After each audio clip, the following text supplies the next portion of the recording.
¿De dónde vienen nuestros pensamientos? ¿Alguna vez te has detenido a observar realmente un pensamiento? No su contenido, sino su origen. ¿De dónde surge? ¿Quién lo produce? Si permaneces en silencio y observas atentamente, notarás algo extraordinario. Los pensamientos simplemente aparecen. No los eliges conscientemente. No los fabricas como quien construye un objeto. Surgen y desaparecen. Igual que nubes cruzando el cielo. La mente humana es un campo de actividad condicionado por el pasado. La mayoría de los pensamientos no son nuevos. Son repeticiones. Ecos de experiencias previas, de aprendizajes, de heridas no resueltas, de influencias culturales, son el resultado del condicionamiento acumulado a lo largo del tiempo. El Buda ofreció una parábola profundamente reveladora. Si una flecha te hiere, te detienes a investigar quién la disparó, de qué madera está hecha o por qué ocurrió. O primero intentas quitarla. La flecha es el sufrimiento, y ese sufrimiento no proviene del pensamiento en sí, sino de la identificación con él. El pensamiento no es el problema. La identificación es el problema. El pensamiento como herramienta, no como identidad. El pensamiento es una herramienta extraordinaria. Gracias a él construimos ciudades, creamos arte, resolvemos problemas complejos. Pero cuando olvidamos que es una herramienta y comenzamos a creer que somos nuestros pensamientos, entonces aparece el sufrimiento. Imagina que alguien te dice algo que interpretas como ofensivo. En ese instante no hay sufrimiento todavía, solo palabras, sonido, vibración en el aire. Pero luego surge el pensamiento: siempre me faltan al respeto, no me valoran. Esto demuestra que no soy importante. Cada pensamiento refuerza al siguiente, se crea una narrativa y esa narrativa genera emoción, ira, resentimiento, dolor. Sin embargo, si en ese mismo instante hay presencia, una pausa consciente, ocurre algo distinto. Observas el pensamiento sin convertirlo en identidad. Ves que es solo una interpretación automática basada en el pasado. Y en esa observación, el pensamiento pierde su poder. No necesitas luchar contra él. No necesitas eliminarlo, solo verlo. La metáfora de las burbujas. Imagina un lago en calma. El lago es tu consciencia. El viento representa el condicionamiento. Las burbujas son pensamientos. Algunas burbujas aparecen y desaparecen rápidamente. Otras crecen cuando las alimentas con atención. Una pequeña irritación puede transformarse en una historia mental compleja si sigues agregando leña al fuego. Pero si no las alimentas, las burbujas estallan solas. Los pensamientos no tienen poder inherente.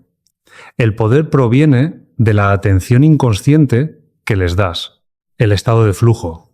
Cuando el pensamiento sirve a la consciencia, muchos artistas describen un estado en el que la creación fluye sin esfuerzo. En ese estado, el pensamiento está presente, pero no domina. Está alineado con algo más profundo, la presencia. Ahí no hay exceso de diálogo interno, no hay juicio constante, solo acción consciente. El pensamiento funciona como instrumento, no como amo. Ese mismo principio puede aplicarse a la vida diaria. Cuando trabajas y surge el pensamiento, no soy suficiente. Obsérvalo, no lo combatas, no lo creas. Reconoce que es un patrón aprendido y continúa actuando desde la presencia. La mente colectiva, una red invisible de condicionamiento. Tus pensamientos no son solo tuyos. Muchos pertenecen a la mente colectiva, el conjunto de creencias, miedos y narrativas que circulan en una cultura. Por ejemplo, la idea de que el éxito significa acumular riqueza o reconocimiento. ¿Es realmente tu verdad interior o es un programa cultural absorbido sin cuestionarlo? La mente colectiva opera como un río subterráneo. No la vemos, pero influye en nuestras decisiones, deseos y temores. Cuando tomas conciencia de esto, algo cambia profundamente. Dejas de reaccionar automáticamente. Empiezas a elegir cómo usar el pensamiento conscientemente. El primer paso es simple pero poderoso. Cada vez que surge un pensamiento, pregúntate: ¿este pensamiento me sirve o estoy siendo arrastrado por él? Si no te sirve, no necesitas combatirlo. Solo obsérvalo y déjalo ir. La presencia consciente es como la luz del sol. Cuando ilumina un patrón mental inconsciente, ese patrón pierde fuerza. No se trata de destruir la mente. Se trata de trascender la identificación con ella, tu ser esencial. Antes del pensamiento tú ya existías. Cuando el pensamiento se detiene, tú sigues aquí. Eso que permanece cuando no hay diálogo interno es tu presencia consciente. No necesita palabras para ser. No necesita historia. No necesita validación. El pensamiento puede servir a esa presencia, pero nunca podrá reemplazarla. La verdadera libertad no consiste en dejar de pensar. Consiste en saber que no eres el pensador. Y cuando esa comprensión deja de ser una idea y se convierte en experiencia directa, la flecha del sufrimiento se disuelve. Porque ya no hay identificación, solo presencia. ¿Cuántos de nuestros pensamientos han sido absorbidos del colectivo? Detente un momento y observa una creencia que consideres profundamente tuya. Tal vez la idea de éxito, tal vez la sensación de que no eres suficiente, tal vez el miedo a quedarte atrás. Ahora pregúntate con honestidad, ¿realmente elegí esta creencia o simplemente la absorbí? La mayoría de las personas miden su valor según estándares que nunca eligieron conscientemente. Se sienten fracasadas por no alcanzar metas que la cultura definió por ellas. Este es el poder silencioso de la mente colectiva. No solo influye en lo que pensamos, moldea lo que creemos que deberíamos pensar. Sin conciencia, vivimos dentro de patrones que jamás cuestionamos. La mente colectiva en tiempos de crisis. Observa lo que ocurre durante una crisis global, una recesión, una pandemia, una guerra. Incluso quienes no están directamente afectados comienzan a experimentar miedo, ansiedad, incertidumbre. Es como si existiera un cable invisible que conecta nuestras mentes. Las emociones se propagan como ondas en un lago. No necesitas vivir el evento para sentir su vibración. La mente colectiva transmite estados emocionales con una rapidez sorprendente. Y lo más llamativo es que muchas personas creen que ese miedo es personal. Pero en realidad, a menudo, están sintonizando una frecuencia colectiva. Cuando el colectivo posee la mente individual, la historia ofrece ejemplos extremos. Durante el nazismo en Alemania o el maoísmo en China, millones adoptaron ideologías que desde una perspectiva consciente parecen incomprensibles. ¿Cómo es posible que tantas personas actúen al unísono, incluso en contra de su propio bienestar? Cuando una ideología encuentra resonancia en el inconsciente colectivo, puede tomar posesión de las mentes individuales. La identidad personal se fusiona con el patrón colectivo y la persona deja de cuestionar. Esto no ocurre solo en eventos históricos dramáticos. Ocurre a pequeña escala todos los días. Si entras en un grupo pesimista, es probable que tu energía cambie. Si te rodeas de personas creativas y optimistas, algo en ti se eleva. Estamos intercambiando energía y pensamiento constantemente. El peligro invisible, el verdadero peligro de la mente colectiva no es su existencia. Es la inconsciencia frente a ella. Creemos que sus patrones son absolutos, pensamos que así son las cosas. Pero cuando los observas con atención, descubres que no tienen sustancia propia. Son estructuras mentales sostenidas por atención colectiva. Un ejercicio simple puede revelar mucho. Pregúntate, ¿de dónde provienen mis creencias más profundas? ¿Quién definió para mí lo que significa ser exitoso? ¿Mi ansiedad por ser productivo nace de mi esencia o de una cultura obsesionada con el rendimiento? Tal vez descubras que tu miedo al rechazo no viene de experiencias reales, sino de un patrón colectivo que asocia el valor personal con la aprobación social. Y en ese descubrimiento comienza la libertad. Transformar el colectivo desde la presencia. La buena noticia es que la mente colectiva no es fija. Cada vez que eliges responder desde la calma en lugar de la reactividad, estás introduciendo una nueva frecuencia. Cada acto consciente modifica el campo colectivo. Líderes como Mahatma Gandhi o Martin Luther King Jr. no solo transformaron sus propias vidas, cambiaron patrones colectivos al actuar desde una consciencia profunda. El cambio colectivo comienza siempre en la presencia individual. No somos víctimas pasivas, somos participantes activos en la red de consciencia humana. El despertar a la presencia, la verdadera libertad comienza cuando observas un pensamiento sin identificarte con él. En el instante en que lo miras sin juzgarlo, sin etiquetarlo, sin alimentarlo, descubres algo extraordinario. Tú no eres el pensamiento, eres el espacio en el que surge. Ese espacio es lo que el Buda llamó despertar. En términos modernos, podemos llamarlo presencia. Es una dimensión de ser que no depende del tiempo ni de la historia personal.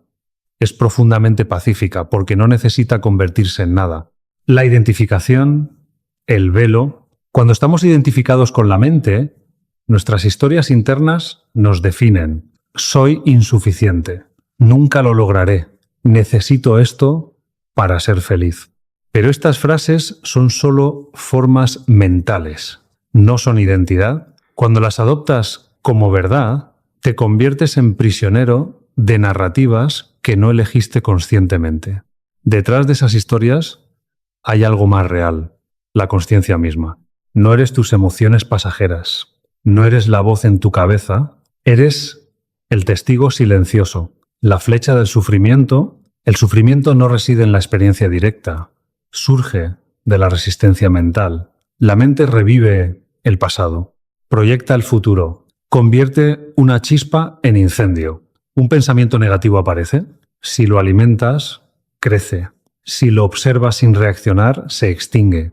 La práctica de la presencia consiste en ver la chispa sin convertirla en fuego. En esa observación, la flecha del sufrimiento pierde su poder. La mente como herramienta de creación. Cuando ya no estás identificado con el pensamiento, la mente se transforma. Deja de ser prisión. Se convierte en instrumento. Los grandes creadores describen momentos en que la inspiración fluye sin esfuerzo.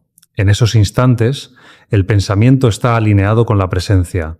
No interfiere, sirve.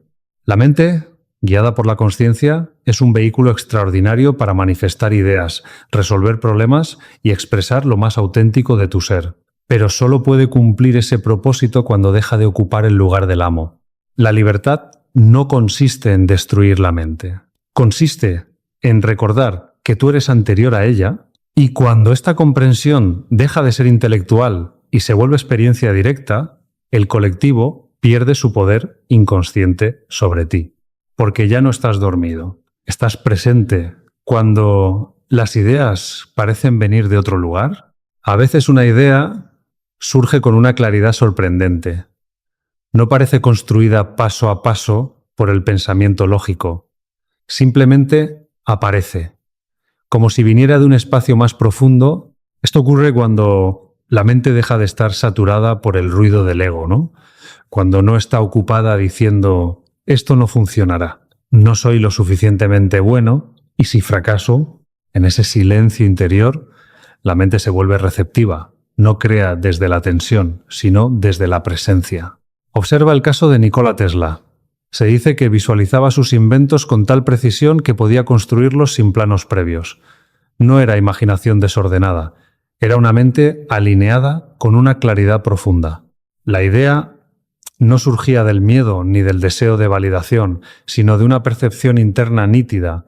Lo mismo ocurre con Ludwig van Beethoven. A pesar de su sordera, continuó componiendo obras maestras. ¿Cómo puede alguien crear música sin oírla externamente? Porque el verdadero espacio creativo no depende únicamente de los sentidos físicos.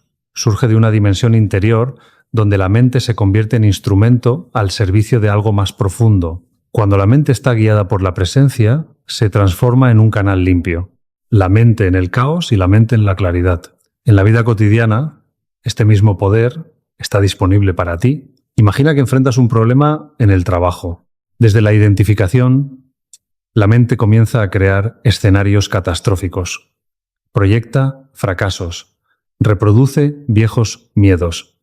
Se mueve desde el pasado hacia un futuro imaginado. Pero si haces una pausa, si respiras, si observas, algo cambia. Desde la calma, la mente empieza a ofrecer soluciones creativas. Nuevas perspectivas emergen. Incluso puede aparecer una aceptación serena de aquello que no puedes cambiar. La diferencia no está en el problema, está en el estado de conciencia desde el cual utilizas la mente, el pincel y la presencia. Imagina a un pintor frente a un lienzo en blanco. La mente puede llenarse de dudas. ¿Y si no soy suficientemente talentoso? ¿Y si arruino la obra? Pero cuando toma el pincel y permite que la presencia fluya, esas dudas pierden fuerza. La acción consciente reemplaza la inseguridad mental. El pincel no pinta solo, la mente no crea sola. La presencia es quien dirige. La mente es como una computadora extraordinaria. Procesa, analiza, proyecta, pero no es el usuario. Tú eres la consciencia que la utiliza. Sin dirección consciente, la mente puede volverse caótica. Con presencia, se convierte en instrumento creativo. Intención consciente y manifestación. Cuando enfocas tu atención de manera clara y sin tensión, la mente actúa como puente entre lo interno y lo externo. Un emprendedor que visualiza su proyecto con claridad no está usando magia. Está alineando intención, pensamiento y acción. La mente organiza recursos, planifica pasos, detecta oportunidades, pero el verdadero poder no proviene del esfuerzo obsesivo. Surge cuando la intención nace de la claridad y no del miedo. Incluso en la sanación ocurre lo mismo. La psicología moderna ha demostrado que los pensamientos influyen en emociones y procesos biológicos. La visualización consciente puede reducir estrés y favorecer recuperación física. Sin embargo, el cambio más profundo ocurre cuando dejamos de intentar controlar la mente compulsivamente y permitimos que la presencia la guíe. El ego, el falso yo, ahora observa algo aún más profundo. El ego es una construcción mental que hemos confundido con nuestra identidad. Es la voz que constantemente narra: soy exitoso, soy rechazado, soy mejor, no soy suficiente. Pero todas estas afirmaciones son historias, no son esencia. Imagina que durante años has interpretado un personaje en una obra de teatro. Lo interpretas tan bien que olvidas que no eres ese papel. El ego es ese personaje. Se alimenta de etiquetas, logros, fracasos, comparaciones. Cuando alguien te critica, el ego se siente atacado, ensaya argumentos, revive la escena una y otra vez. Pero si observas atentamente, notarás que el conflicto solo existe como actividad mental presente. ¿No está ocurriendo ahora? Está ocurriendo en la mente. El ego y la comparación. Las redes sociales amplifican este mecanismo. El ego compara constantemente. Mira lo felices que parecen. Yo debería estar más avanzado. Estoy mejor que ellos. Esta comparación perpetúa separación e insatisfacción, pero es ilusoria. Se basa en imágenes cuidadosamente construidas y en narrativas mentales. La esencia verdadera no necesita compararse. El ego vive en el tiempo, en el pasado que lo define, en el futuro que necesita alcanzar. La presencia vive en el ahora. Libertad interior. Cuando observas el ego sin identificarte con él, algo cambia profundamente. Ya no necesitas defender una historia, ya no necesitas validar una imagen. Descubres que detrás de todas las narrativas hay un espacio silencioso. Ese espacio no compite, no teme, no necesita aprobación. Es simplemente ser, y desde ahí la mente puede volver a ser lo que siempre debió ser. Una herramienta extraordinaria para expresar tu esencia en el mundo. No eres el ego, no eres la voz, no eres la historia. Eres la consciencia que observa. Y cuando esa comprensión deja de ser intelectual y se vuelve experiencia directa, la vida comienza a fluir con una naturalidad que antes parecía imposible. Mauricio, aquí tienes el texto transformado con la misma profundidad, claridad y tono contemplativo al estilo de Eckhart Tolle, listo para cerrar tu vídeo con fuerza espiritual y elegancia narrativa. El ego vive en el tiempo. El ego se aferra al pasado, revive heridas, recuerda fracasos, se identifica con antiguas glorias y luego proyecta el futuro. ¿Qué pasará si fracaso? Necesito lograr esto para ser feliz. Si hubiera tomado otra decisión, observa esto con claridad. En ambos casos, el ego te arrastra a un tiempo que no existe. El pasado es memoria, el futuro es imaginación. La paz solo puede encontrarse en el ahora. El arrepentimiento y la ansiedad son dos caras del mismo mecanismo. La mente intentando construir identidad a partir del tiempo psicológico. El ejemplo de la reunión social, imagina a alguien preparándose para una reunión, el ego susurra, debo parecer interesante, y si digo algo incorrecto, tengo que impresionar. Pero si esa persona trae su atención al presente, descubre algo revelador, en el ahora solo existe la conversación, el escuchar, el hablar. Las preocupaciones del ego no están ocurriendo en el momento presente. Son proyecciones mentales. En el ahora no hay imagen que proteger, solo hay experiencia directa. Aquí radica el poder de la hora presente. En este instante no hay espacio para el ego, porque el ego depende del pasado y del futuro para existir. Un ejercicio sencillo, cierra los ojos por un momento. Siente tu respiración, el aire entra, el aire sale. Tal vez surjan pensamientos, obsérvalos sin juzgarlos. Notarás que aparecen y desaparecen como nubes en el cielo. No necesitas aferrarte a ellos. En esa observación, el ego pierde alimento porque el ego solo sobrevive cuando te identificas con el pensamiento. La lección de los niños, observa a un niño pequeño jugando, no está pensando en cómo será percibido. No está recordando lo que ocurrió ayer, no está preocupado por el mañana, está completamente inmerso en el ahora. Por eso su alegría es tan pura, no porque la vida sea perfecta, sino porque no está filtrada por el ego. En ese estado de presencia no hay identidad mental que defender. Relacionarnos con el ego de otra manera. Comprender el ego no significa destruirlo. Es parte de la experiencia humana, pero puedes dejar de identificarte con él. Cuando surge orgullo herido, comparación o necesidad de validación, puedes observarlo con curiosidad. El ego es como una sombra. Parece tener sustancia, pero solo existe mientras le das atención inconsciente. Cuando dejas de alimentarlo, lo que queda es algo mucho más profundo. Un sentido de ser que no depende de logros, ni de comparación, ni de aprobación externa. Ahí comienza la verdadera libertad. La práctica de la presencia. La meditación no es solo sentarse en silencio, es recordar quién eres. Cuando te sientas a meditar, no intentas controlar pensamientos, simplemente observas. Observas emociones, sensaciones corporales, actividad mental, y poco a poco descubres algo extraordinario. Tú no eres lo que observas, eres el testigo silencioso. Ese descubrimiento es la puerta del despertar. El impacto en la consciencia colectiva.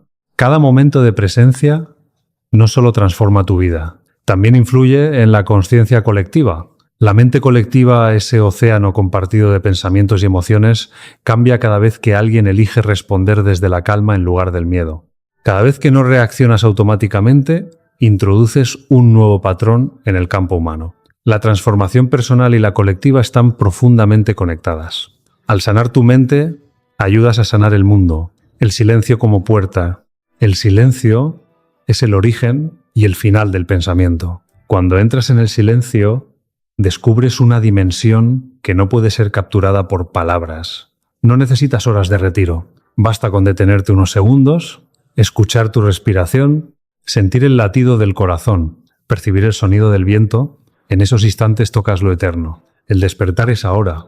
La libertad no está en el futuro. No está en alcanzar una meta. No está en comprender intelectualmente el origen de los pensamientos. Está aquí, ahora. Como enseñó el Buda, primero retira la flecha del sufrimiento, despierta lo que eres más allá del pensamiento. No importa cuántas ideas aparezcan. Lo importante es que no te definan. Eres el espacio vasto y silencioso donde la vida ocurre. Eres presencia, más allá de toda forma, más allá de toda historia. Y en ese reconocimiento termina el sufrimiento psicológico y comienza una nueva manera de vivir. Si este mensaje resonó contigo, si algo dentro de ti reconoció esta verdad, te invito a profundizar aún más en nuestro canal, Si Fueras Sabio. Suscríbete y acompáñame en este camino de consciencia.